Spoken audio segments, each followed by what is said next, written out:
लोकसभा चुनाव देश भर में चल रहे हैं, मध्य प्रदेश में भी चुनाव है और देश भर में एक गठबंधन है, इंडिया गठबंधन। इंडिया गठबंधन में तमाम वो राजनीतिक दल हैं।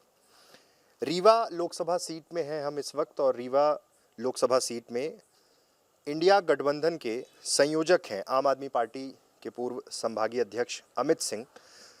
समझने की कोशिश करेंगे कि किस तरह से ये कैंपेन है अब जब गठबंधन के तहत ये सीट कांग्रेस के खाते में है। पहले तो आपका बहुत बहुत स्वागत है। किस तरह से प्रिपरेशन है, क्योंकि अब गठबंधन के खाते में चली गई सीट और ये कांग्रेस के खाते में है। नमस्कार, आपके सभी दर्शकों को मेरा नमस्कार। आप कहते हैं कि अब इस चुनाव को हम कैसे देख रहे हैं। देखिए, ये चुनाव बहुत इम्पोर्टेंट चुनाव है। मुझे लगता है कि पिछले 50 सालों में ऐसा चुनाव नहीं हुआ होगा। किसी भी वर्तमान सरकार ने इतनी ज़्यादती किसी के साथ नहीं करी। आज पार्टियां स्वतंत्र होकर के अलग अलग चुनाव नहीं लड़ रही। लगभग 40 पार्टियां देश की साथ में चुनाव लड़ रही हैं और भाजपा एक पक्ष है और अन्य बहुत सारे दल शामिल हैं। एनडीए में बहुत छोटी छोटी पार्टियां हैं, जैसे राजभर जी अकेले एक पार्टी और एक कैंडिडेट। ऐसी बहुत सारी पार्टियां एनडीए में हैं। बड़ी पार्टियां सभी बसपा को छोड़ करके इंडिया अलायंस में एक साथ चुनाव लड़ रही हैं। इसका संकेत ये है कि इतना अत्याचार किया होगा, इतना अप्रजातांत्रिक चली होगी, इतना अमर्यादित सरकार चली होगी कि इन सब ने साथ में साझा कैंडिडेट हर सीट पर उतारने का तय किया। और ये चुनाव हिंदुस्तान ने ऐसी अप्रजातांत्रिक घटनाक्रम कभी देखे नहीं होंगे। ना सुप्रीम कोर्ट की सुनवाई है, सरकारी एजेंसियां खुलेआम सरकार के पक्ष में काम कर रहे हैं। उनको तो लोग अनुसांगिक संगठन बोलने लग गए आरएसएस का। और आज एक बात बहुत इंपॉर्टेंट बहुत सामने आ रही है कि इस पार्टी का मालिक कौन है, वो अपना मालिकाना स्वीकार नहीं करता। मोहन भागवत भाजपा के हेड, भाजपा भले आरएसएस का अनुसांगिक संगठन है पर फाइनली तो जो अथॉरिटी हेड करती है वो आरएसएस। आरएसएस पूरी तरह पर्दे के पीछे रहती, मतलब किसी बात की जिम्मेदारी नहीं लेती हो, पर कार्यक्रम सारे आरएसएस के चलते हैं। शिक्षा नीति आरएसएस प्रभावित करती है, ट्रेड व्यापार सारे आरएसएस तय करता है। पार्टी एक मुख्य चीज़ है, जैसे जो कोई एजेंट होता है, एजेंसी होते हैं, तो किसी एजेंट की कोई जिम्मेदारी नहीं होती, पार्टी प्रमुख की सारी जिम्मेदारियां होती हैं। आज इलेक्टोरल बॉन्ड में इतना बड़ा घोटाला हुआ, आज़ाद भारत में किसी ने सोचा नहीं होगा कि इतने घोटाले संभव हैं। अगर आप याद करिए तो संविधान को जनता के नाम समर्पित करने के समय पे डॉक्टर राजेंद्र प्रसाद जी ने कहा था कि ये इतना लचीला है कि यूज़र पर डिपेंड करेगा वो कैसा आता है। अगर अच्छी नीयत का आदमी आएगा तो ये संविधान बहुत अच्छा काम करेगा, और अगर बुरी नीयत का आदमी शासन में आता है तो ये संविधान बहुत बुरा हो जाएगा। ये देखने को हमको 2024 में मिल गया और संविधान को चलाने वाले पे संविधान की कितनी निर्भरता है ये बात स्पष्ट होकर दिख रही है। आज प्रचार चल रहा है। कल मैंने मध्य प्रदेश के पूर्व मुख्यमंत्री शिवराज सिंह का एक स्टेटमेंट पढ़ा अखबार में, दैनिक भास्कर में। उन्होंने अपने चुनावी रैली में कहा कि इस देश में राम मंदिर की जब वो प्राण प्रतिष्ठा हो रही थी तो कांग्रेस ने ना आके ऐतिहासिक भूल की है। उनका भाषण अखबार में छप रहा है और चुनाव आयोग की थोड़ी भी प्रतिक्रिया नहीं। राम के नाम पर किसी को वोट ना देने की अपील इनडायरेक्टली कर रहे हो आप, और हमको भाजपा को वोट दो इसकी अपील कर रहे हैं, फिर भी उस व्यक्ति पे कोई कार्रवाई नहीं हो रही अखबार में छपने के बाद। तो चुनाव आयोग किस तरह का चुनाव करा रहा है। अब मुझे लगा कि हम लोग ऐसा प्रजातंत्र हैं जो सच में आज तक नहीं जाने कि भारत के प्रजातंत्र में चुनाव कैसे कराना है। अभी 5 जजेस की सुप्रीम कोर्ट में बेंच बैठी, उसने कहा चुनाव आयोग को नियुक्त करने की पद्धति हम बता दे रहे हैं कि न्यूट्रल होगा। एक व्यक्ति सरकार से रहेगा, प्रधानमंत्री, एक व्यक्ति विरोधी दल से मतलब नेता प्रतिपक्ष रहेगा, और तीसरा सुप्रीम कोर्ट का जस्टिस रहेगा। ये प्रक्रिया उन्होंने बता दी। 5 जजेस of supreme court in a bench. सरकार ने उसके खिलाफ ऑर्डिनेंस ला करके 2 व्यक्ति भाजपा से और एक व्यक्ति नेता प्रतिपक्ष। स्वाभाविक बहुमत किसका आएगा? भाजपा का आएगा। तो जो पार्टी पावर में है उसके पक्ष में ही चुनाव आयोग चले, ऐसा चुनाव आयुक्त नियुक्त करने के पावर्स दे दिए उसको। तो ये चुनाव तो बेमानी है ना। प्रजातंत्र भारत में चल ही नहीं रहा है, आज़ादी से नहीं चल रहा आज तक। नहीं तो ये बताइए, अगर ऐसी परिस्थिति है कि प्रजातंत्र चल नहीं रहा है, इलेक्शन का जो फॉर्मेट है आपने उस पर भी क्वेश्चन मार्क रेज किए, तो फिर ये जो चुनाव हो रहे हैं तो फिर तो सीधे तौर पे आपको परिणाम भी पता होगा। देखिए, इसमें कोई अस्पष्टता नहीं है। व्लादिमीर पुतिन के यहाँ भी रशिया में हर बार चुनाव होते हैं, हर बार वो प्रेसिडेंट नियुक्त होते हैं। अब प्रतिपक्ष की कोई भी आवाज़ विरोध की आती है तो उसकी हत्या होना भी तय रहता है। ये चल रहा है रशिया में, हम भी देख रहे हैं यहाँ बैठे। अब बाहर के मुल्कों में लोग ये भी बैठ के देख रहे होंगे हिंदुस्तान में भी ऐसा कुछ चल रहा है। इलेक्टोरल बॉन्ड में जो दवाई की कंपनियां दवाई के मानकों को नहीं पूरा कर पाई, उनसे पैसे लेकर के उनको दवाइयाँ बेची। कोविड टाइम्स में रेमडेसिविर, जो कि इबोला की मेडिसिन है, सरप्लस स्टॉक में थी अमेरिका में, सॉरी अफ्रीका में, वो हमारे यहाँ कोविड की दवाई के रूप में चलाई गई। इट कैन कॉज डेथ, बहुत मृत्यु या हत्या बोल लीजिए हुई हैं रेमडेसिविर लगाने मात्र से। इंग्लैंड के डॉक्टर्स ने उसके पहले प्रयोग के पहले बता दिया था लोगों को कि इबोला बिल्कुल मत लगाइएगा, इस कॉज के लिए है ही नहीं। वो बेसिकली इबोला के लिए थी, जिसका कोविड में हमने जबरिया इस्तेमाल किया। गुजरात की कंपनियां हैं, वो जेडस कैडिला है, गुजरात में मैन्युफैक्चरिंग है। इनको कैसे मानक में दोबारा मान लिया गया? कंपनियों को आज भी छूट है कि कोई भी दवाइयाँ बनाए। अगर कोविड मात्र में सरकार की लापरवाहियां गिने तो मुझे लगता है आधा भाजपा का सरकार जेलों में होना चाहिए।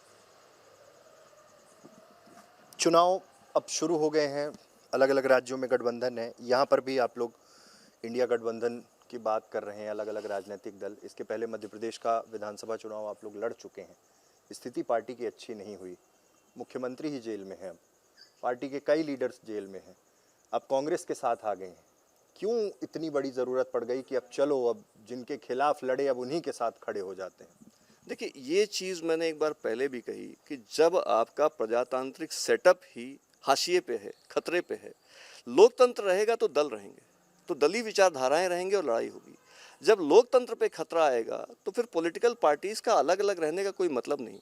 तब तो ये है कि बहुत सारी मछलियाँ बन के जुड़ करके बहुत बड़ी मछली बने, छोटी मछलियाँ बन के, और वो बड़ी शार्क का विरोध करे।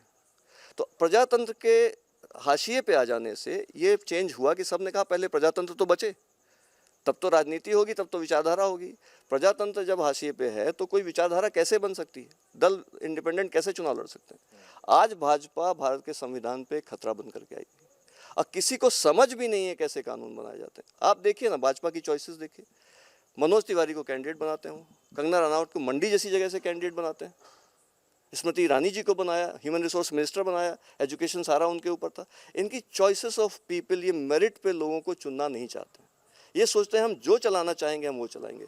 राम मंदिर कितनी गलत तरीके से बनाया गया, मैं बताऊं, ये सबको स्पष्ट है कि 3 व्यक्ति थे राम मंदिर आंदोलन में जिन्होंने मूर्तियां फेंकी, उसके बहुत सारे प्रमाण भी हैं। 2.7 एकड़ के जमीन के लिए भगवान राम जैसा व्यक्ति परेशान है और वो मुकदमा लड़ रहा है। 2.7 एकर्स, रीवा शहर में 20 लोग ऐसे मिल जाएंगे जो भगवान राम को 2.7 एकड़ जमीन दे देंगे। राम को टाइटल सूट के लिए नहीं लड़ना, राम की भूमि श्रीलंका से लेके कैलाश पर्वत तक है, तो राम को ज़मीन की जरूरत नहीं है। फिर आपने क्या क्या किया? आपने जज को के ऊपर एक एंट्रेंस का सेक्सुअल हैरेसमेंट का आरोप लगा करके जज को मजबूर किया कि वो जजमेंट दे। ये राम के लिए हो रहा है, मर्यादा पुरुषोत्तम राम के लिए हिंदुस्तान में हो रहा है और सारे हिंदू ये तमाशा देख रहे हैं। फिर हम घर में छोटी सी पूजा कराते हैं, तो हम कुलीन ब्राह्मण को बोलना चाहते हैं कि वो मंत्रों का उच्चारण करे, उसकी विधि होगी। तो क्या भारत का जो धर्म है वो प्रधानमंत्री कुर्सी से बनाया जाएगा? प्रधानमंत्री इतना धर्म में इन्वॉल्व क्यों होना चाहते हैं? स्वयं प्रधानमंत्री, उनका कुल क्या है, उनकी पीछे की इतिहास क्या है? गुजरात के शासन में लोगों ने उनको मास में हत्याएं करने के लिए आरोपित किया, उनके सीएम रहते, उनके गृह मंत्री की उनके घर के पास हत्या हुई, पता नहीं कितने आरोप भारत के प्रधानमंत्री पर लगे, प्रूव नहीं हो पाए, ये इन्वेस्टिगेटिंग एजेंसीज पर छोड़िए। पर ऐसा भारत बना कि जिसमें राम मंदिर के, मर्यादा पुरुषोत्तम राम के मंदिर के निर्माण के लिए कोई ऐसा घटकर्म नहीं हो गया जो नहीं किया होगा। प्राण प्रतिष्ठा कौन जानता है? हिंदुस्तान में 700 सालों बाद पहले शिवलिंग का प्राण प्रतिष्ठा कोयम्बटूर में सदगुरु ने करी। सदगुरु किस आयाम के धार्मिक जानकार हैं और मोदी जी किस आयाम के धार्मिक जानकार हैं, इसमें फ़र्क करना होगा हमको। उनकी प्राण प्रतिष्ठा मोदी जी करना मेरे समझ से हिंदू और राम के खिलाफ इतना बड़ा काम है जो कभी भारत के हिंदुओं ने इमेजिन नहीं किया। इस तरह से अब उसको चुनावी मुद्दा बना करके आज जबरिया हर जगह राम की बातें हो रही हैं। चुनाव में आपका मैनिफेस्टो होता है, उस पर बात करिए, बेरोजगारी पे बात करिए, शिक्षा पर बात करिए, चिकित्सा पे बात करिए। कितने हिंदुस्तान के समृद्ध लोग जो टैक्स पे करते हैं, बड़ी मात्रा में पलायन कर रहे हैं विदेशों की तरफ। इंडिया की इकोनॉमी ज़मीन पे, मैं बता दूं, भारत का 100 करोड़ आदमी बेरोजगार है। इसके लिए मुझे कोई डेटा की जरूरत नहीं, केवल 2 लाइन से आपको क्लियर हो जाएगा। 90 करोड़ लोग भारत में पीडीएस का राशन खा करके अपना पेट चलाते हैं। भारत के प्रधानमंत्री नरेंद्र मोदी का कहना है, स्टेटमेंट है, 90 करोड़ लोग पीडीएस पे निर्भर है। जो आदमी पीडीएस का अनाज खा रहा है, अपना अनाज नहीं पुजा पा रहा, वो रोजगार शुदा होगा क्या? तो अगर 90 करोड़ हुआ, डाटा कहता है कि अगर हम 1 घंटा काम कर लें 168 घंटों में, मतलब एक हफ्ते में अगर हम आधा घंटा काम कर रहे हैं, तो हमको रोजगार मानती है, रोजगारशुदा मानती है भारत सरकार। हम 365 दिन में अगर 30 दिन काम कर लें तो हमको सरकार रोजगारशुदा मानती है।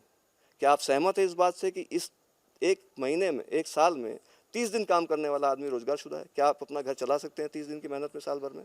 आप भूखे मर जाएंगे, आप राशन नहीं इकट्ठा कर पाएंगे अगर 30 दिन काम करेंगे। इनको रोजगारशुदा मानता है भारत। आज अगर उन आंकड़ों के हिसाब से देखें, इन आंकड़ों के पायदानों को ख़त्म कर दें और देखें तो भारत का 110 करोड़ के ऊपर आदमी बेरोजगार। जिस देश में 140 करोड़ में से 110 आदमी बेरोजगार है, उस देश का क्या होगा? आदमी आदमी एक दूसरे को खाएगा, ध्यान कर लेना। घर लूटे जाएंगे, बाजार लूटी जाएंगी, सरकारी ट्रेजरियां लूटी जाएंगी, ऐसी भयावह स्थिति तय हो रही है। लोग कहते हैं सब बहुत अच्छा है, हमारी $1 ट्रिलियन इकॉनमी। $1 ट्रिलियन तो अकेले मोदी जी ने अपने कार्यकाल में, अगर उनकी समीक्षा करिए, जीएसटी से भारत को लॉस, नोटबंदी से भारत को लॉस, जितने मोदी जी के बाकी प्रकल्प थे उसमें भारत को जो नुकसान हुआ उसकी अगर गणना करेंगे तो 20 लाख करोड़ के ऊपर चला जाता है। एक प्रधानमंत्री हमको इतना कीमती हुआ। हमसे एक समय पर कहते थे, वो शशि थरूर की धर्मपत्नी थी सुनंदा पुष्कर, 50 करोड़ की गर्लफ्रेंड मोदी जैसा कहते घूमते थे। हमारा प्रधानमंत्री 20 लाख करोड़ का महंगा पड़ा है हमको। तो अगर प्रधानमंत्री एक किफ़ायती आदमी ला दें तो कम से कम 20 लाख करोड़ जो भारत के कर्जे को बहुत कम कर देगा। ऐसी चीज़ें अब इस परिप्रेक्ष्य में, इस संदर्भ में आज भारत में चुनाव हो रहे हैं। अब उनकी इंपॉर्टेंस आप समझिए। जनता अनभिज्ञ है। आज भी जनता रीवा में, सतना में, हर लोकसभा में कहती है कि बहुत काम किया बीजेपी ने, बहुत डेवलपमेंट किया, विकास उनका बच्चा है। इतना दुर्भाग्यपूर्ण है कि इस देश का नागरिक, मुझे लगता है कि जैसे घुटने और पिसने के लिए ही पैदा हुआ है। चाहे इंग्लैंड की बादशाहत रही हो हमारे ऊपर, चाहे मुगलों की बादशाहत रही हो। भारत की स्थिति आज और दुर्दशा में है। इंग्लैंड का कोई वाइसरॉय नहीं सुना मैंने जो आकर के 20 लाख करोड़ भारत से उठा कर ले गया हो। कोई मुगल शासक नहीं देखा हमने भारत के इतिहास में जो इतनी रकम उठा करके भारत से बाहर ले गया हो।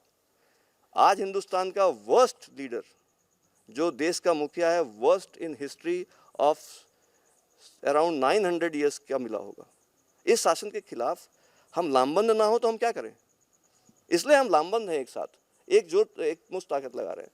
मुख्यमंत्री का इतना सम्मान होता है फेडरल सिस्टम में, 2 मुख्यमंत्री जेल में है कारण। ऐसा भारत हम नहीं चाहते। इस भारत के लिए कितनी भी कठिन लड़ाई लड़नी हो, जेल नहीं, फांसी पे भी जाने के लिए हम तैयार हैं, पर देश के साथ गद्दारी नहीं करेगा हिंदुस्तान का आदमी। इतना ही कहना चाहता हूँ इस संदर्भ में। चुनाव रीवा संसदीय सीट की ओर आते हैं। तमाम बड़े मुद्दे हैं, एरा प्रथा की बात होती है, रोजगार की बात होती है, लेकिन 2 टर्म जनार्दन मिश्रा को मिले, तीसरी बार वो फिर से चुनाव मैदान में है और उनका कहना है कि देश के लिए प्रधानमंत्री ज़रूरी हैं और यहाँ चूँकि उनके ही प्रयासों से हर चीज़ हुई है। इस दावे के साथ नागरिक हैं। जनार्दन जी को कोई ऐसा व्यक्ति है जो नहीं जानता हो। वो बिल्कुल सांसद के रूप में नाकाबिल व्यक्ति हैं। उनसे पूछेंगे अगर कि सांसद की ड्यूटीज़ क्या हैं, कैसे पता चलता है। वो 7th शेड्यूल ऑफ कॉन्स्टिट्यूशन जानते हैं क्या? उसमें 57 नए प्रावधान हैं जो केवल सांसद के करने हैं। वो सेंट्रल लिस्ट कहलाती है। सेंट्रल लिस्ट के बाद स्टेट और सेंट्रल की एक साझा लिस्ट होती है। उनसे कभी पूछेगा जब आप मीडिया के रूप में उनके जाएं कि वो 97 चीज़ें जिस सूची में है सेंट्रल लिस्ट, उसमें से आप कितना जानते हैं? हमारे यहाँ एक सेंट्रल लाइब्रेरी है। लाइब्रेरी काम है किसका? सांसद का। एक बार 1 मिनट पे कहने पे यहाँ रीवा कलेक्टर टी लईराजा गए और 4 करोड़ का प्रावधान कराया। सांसद 10 साल में कभी लाइब्रेरी गए हैं क्या? एक ही लाइब्रेरी है, सेंट्रल लाइब्रेरी हमारे पास। यूपीपीएससी के एक्ट के थ्रू एमपीपीएससी का एस्टैब्लिशमेंट हुआ। सांसद की जिम्मेदारी है कि उसमें जो प्रतियोगी परीक्षाएं कराई जाती हैं उसका गुण, उसका तरीका, उसकी पद्धति, उसकी क्वालिटी पे मॉनिटर सांसद करता है। आप देख रहे हैं कि व्यावसायिक परीक्षा मंडल पीएससी के ही एक्ट से बना होगा। उसमें कितनी धांधलियां हुई। हाई कोर्ट मध्य प्रदेश के चीफ जस्टिस ने कहा कि आज तक जो भी 54-58 हत्याएं हुई हैं वो यहाँ पे बंद होनी चाहिए। और इतना ओबीडियंट माफिया था कि अगले दिन से उसने हत्याएं करना बंद कर दी। तो 56 हत्याओं में व्यापन रुक गया। हाई कोर्ट के चीफ जस्टिस के कहने के, एडमिट करने के बाद कि 54 हत्याएं इस घोटाले में हुई हैं, आज उस घोटाले में एक भी हत्यारा नहीं पकड़ा गया। सीएम थे शिवराज सिंह जी। शिवराज सिंह जी ने अपने सेक्रेटरी से किताब लिखवाई, व्यापम घोटाला एक भ्रम। भ्रम में 54 हत्याएं होती हैं। व्यापम में क्या किया? 1-2 ट्रक सबूत पकड़ करके ले गए थे बीजेपी गवर्नमेंट के सेंट्रल के लोग। क्या हुआ? व्यापम में कौन दोषी था? एग्जामिनेशन एक्ट कहता है कि बच्चों के ऊपर, प्रतिभागी जो होते हैं परीक्षा के, उनके ऊपर अधिकतम कार्रवाई हो सकती है, उस एग्जामिनेशन से उनको डिबार कर दिया जाए। यूएफएम का प्रकरण होता है, यूएफएम की प्रकरण के गंभीरता मतलब यूएफएम मतलब अनफेयर मीन्स, उसके बाद केवल उनको परीक्षा से निष्कासित किया जा सकता है। बच्चों को सजाएं हो रही हैं, बच्चों को माफिया मार डाल रहा है, पुलिस जेलों में बंद कर रही है, सीबीआई उनके खिलाफ जांच कर रही है, उनके पिता कहाँ से पैसे लाए उस पर जांच हो रही है। एक नेता पे जांच नहीं हुई। मुखिया कौन है? 29 सांसद को पकड़ो, सीएम के अपने आदेश होते हैं, सीएम को पकड़ो, जो अकाउंटेबल हैं उनको पकड़ो ना। जो अकाउंट बच्चे कराते हैं क्या व्यापम परीक्षा? बच्चे वो मार्कशीट में ऑफिस में घुस करके चेंज कर सकते हैं क्या? तो जब इन्वेस्टिगेशन ही ऐसा करना है जिसमें कोई इन्वेस्टिगेशन के मेरिट्स नहीं हो, सीबीआई ने कहा था ये महा घोटाला है क्योंकि उसका दल बहुत बड़ा था, और नतीजा क्या? वो सीएम बेदाग घूम रहे हैं, राम की बात कर रहे हैं। राम की बात इन मुंह से देखते हैं हम, राम के सीधे वंशज। शर्म आती है हमको कि मुख्यमंत्री को अभी भी हक है राम के बारे में बात करने। वो मर्यादा पुरुषोत्तम थे, वो सबके दिलों में रहते हैं। रीवा में क्या स्थिति देखते हैं अब जब महागठबंधन मतलब इंडिया गठबंधन? बहुत स्पष्ट रूप से क्या कहना चाहता हूँ, पार्टी लाइन से हटके। फ्रांस के एक फिलोसोफर थे वोल्टायर, उनने कहा था people choose the criminal they deserve. जनता अपने आप ऐसा अपराधी ढूंढ लेती है जो उनके कर्मों के उपयुक्त है। रीवा का बच्चा कोरेक्स के नशे में घूम रहा है, पढ़ाई की दशा सरकार ने ऐसी कर दी है। तो अगर जनता रीवा की अवेयर नहीं होगी, अपना हक नहीं मांगेगी, अपना हक नहीं जानेगी, तो उनको ऐसे ही सांसद मिलेगा जो घर में सोएगा, घूमेगा, पेंशन लेगा, मौज करेगा। अगर रीवा की जनता जागरूक हो जाए तो जनार्दन मिश्र जी को 50,000 वोट की लग जाएगी, 10,000 वोट नहीं पाएंगे वो, अगर जनता जागरूक हो। तो इस सवाल नेता का नहीं है, जनता की जागरूकता का है। अगर रीवा की जनता जागरूक होती तो 100% मैं कह सकता हूं कि जनार्दन मिश्र जी को 10,000 वोट के लाले पड़ जाते, और भाजपा को भी। अब जो भी परिणाम आएगा वो जनता की जागरूकता का इंडेक्स होगा रीवा में, कि रीवा का आदमी खेल सुविधा चाहता है कि नहीं, रीवा का आदमी लोकल ट्रांसपोर्ट अच्छा चाहता है कि नहीं, ट्रेनों की व्यवस्था। कहते हैं 14 ट्रेन ला दी जनार्दन ने। मैं कहता हूँ ये मूर्खता भरे सवाल तो यहाँ के मंत्री भी बोलते हैं। मैंने राजेंद्र शुक्ल को कई बार कहते सुना है। ट्रेन एक व्यवसायिक उपक्रम है, जहाँ व्यवसाय दिखेगा वहाँ आएगा। रीवा जिंदगी भर नो मैंस लैंड रहा है, अफ्रीका और चार्ट से पिछड़ा है आज। तो यहाँ की जनता बैठी है पैसे लेकर के, मैं टिकट देके फला जगह जाना चाहता हूँ रोजगार करने या रहना चाहता हूँ, और माँ बाप को मात्र देखने घर आता हूँ। तो ये पराकाष्ठा है भारत के मंत्रियों तक की व्यवस्था की अज्ञानता से। फ्लाइट ला रहे हैं, फ्लाइट इज कॉमर्स। रेलवे अपना पैसा कमाने के लिए रीवा में आया है, जनता को सुविधा देने के लिए नहीं आया। हवाई जहाज जनता से पैसे कमाने आया है, सुविधा देने नहीं आया। आप अगर जनता को ये भ्रम पैदा कर देंगे कि ये हम सुविधा दे रहे हैं, तो माफ़ करिए, मैं इतना अनपढ़ नहीं हूँ, ना मैं चाहता हूँ कि रीवा का कोई भी ग्रेजुएट या कोई भी घर का बच्चा हमारे ऐसी बात करे या ऐसी बात का समर्थन करे।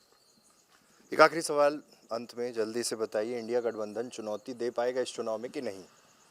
आज अगर ईवीएम फेयर हो तो इंडिया गठबंधन की 300 ऊपर सीटें आकर के अब फुल मेजॉरिटी में सरकार बन जाए, ये बात मैं दावे के साथ कह सकता हूँ।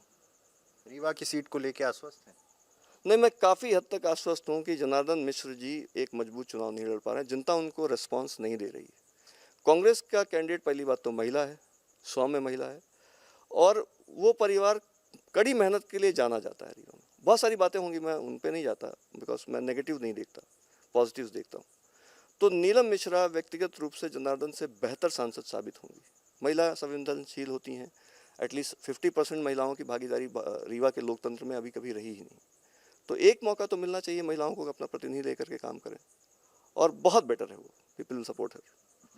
तो कुल मिला के इंडिया गठबंधन रीवा लोकसभा सीट में बड़ी मजबूती के साथ चुनाव लड़ने की बात कर रहा है। संयोजक अमित सिंह ने बताया कि किस तरह से देश भर में जो व्यवस्था चल रही है, किस तरह से पूरा सिस्टम काम कर रहा है। तमाम बड़े आरोप प्रधानमंत्री से लेकर पूर्व मुख्यमंत्री शिवराज सिंह चौहान तक और स्थानीय सांसद को लेकर भी, सांसद प्रत्याशी जनार्दन मिश्रा को लेकर भी बात रखी कि उनसे बेहतर एक महिला प्रत्याशी जिन्हें इंडिया गठबंधन की ओर से, कांग्रेस की ओर से प्रत्याशी बनाया गया।